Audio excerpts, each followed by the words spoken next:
In the middle of the 16th century, Europe was going through a period of great transformation. With the beginning of the Age of Exploration, kingdoms were trying to reach lands across the oceans, organizing expeditions to discover new territories and establish colonies. France was part of this race as well. Across the Atlantic, along the coasts of what is now Canada, the idea of building a new French colony was gaining strength. One of the most significant of these ventures was an expedition led by the French nobleman and soldier Jean-François de La Rocque de Roberval.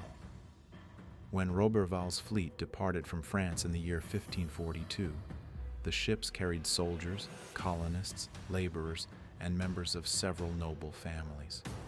Among the passengers on that journey was a young woman named Marguerite de La Rocque.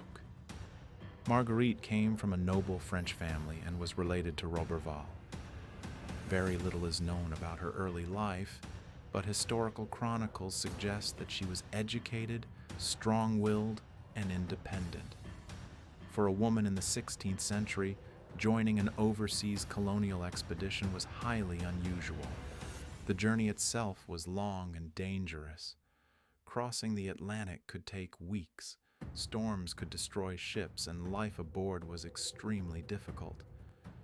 Yet Marguerite accepted these risks. During the voyage across the Atlantic, strict discipline was maintained on board.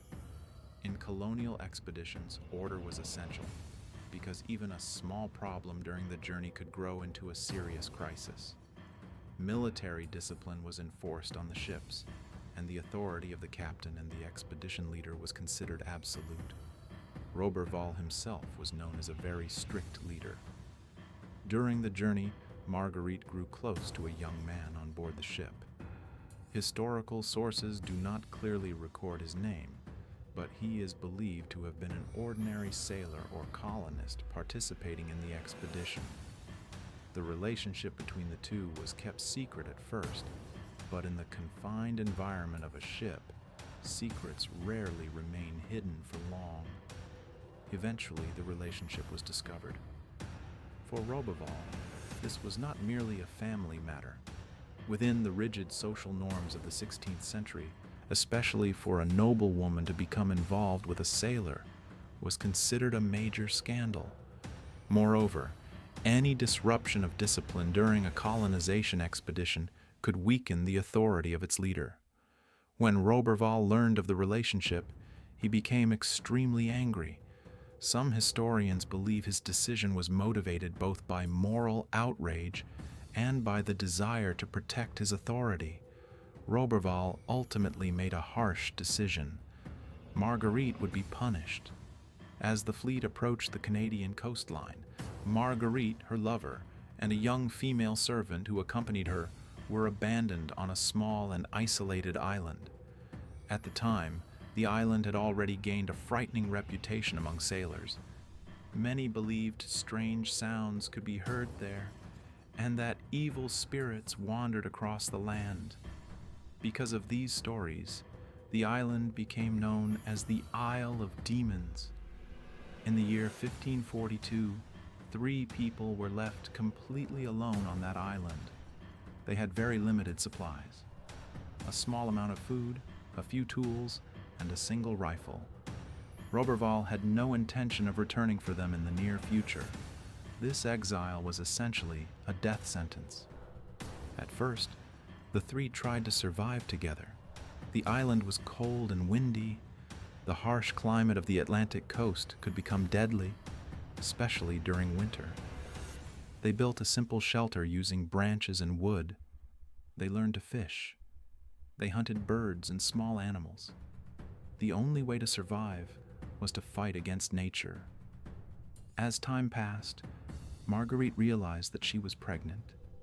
This made their already difficult conditions even harder. Giving birth on an isolated island without medical assistance was extremely dangerous. Yet the inevitable happened, and Marguerite gave birth to a child on the island. Sadly, the baby did not live long. Around the same time, Marguerite's lover fell seriously ill and died. Soon afterward, her servant also passed away. In a short period of time, Marguerite was left completely alone on the island. At that moment, her story truly became a struggle for survival. Marguerite was now alone. She had only two choices before her: surrender to nature or fight against it. She chose to fight. She learned how to use the rifle and hunted birds. She fished in the sea. She managed to build fires. She made protective clothing from animal skins. Over time, she began to understand the rhythms of the island. The hardest times were the winters. The cold, the wind, and the scarcity of food made survival almost impossible. Yet Marguerite refused to give up. Years later, chronicles describing the event claim that she survived alone on the island for 2 full years. During that time, she lived without hearing another human voice, without receiving help from anyone. In the year 1544, Basque fishermen arrived in the region to hunt along the coast. They noticed someone living on the shore. Seeing a woman surviving alone on an isolated island shocked them.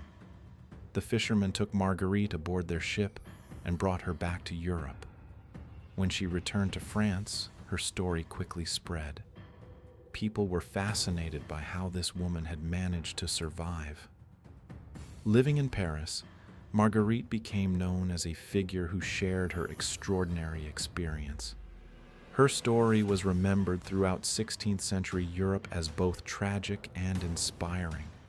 The story of Marguerite de La Rocque remained in historical memory for a long time, because it was not simply a story of exile, but a powerful example of human determination and survival. In the year 1542, a young woman had been left behind from a ship in one of the loneliest places in the world. She survived there for 2 years, fighting against cold, hunger, loss, and loneliness.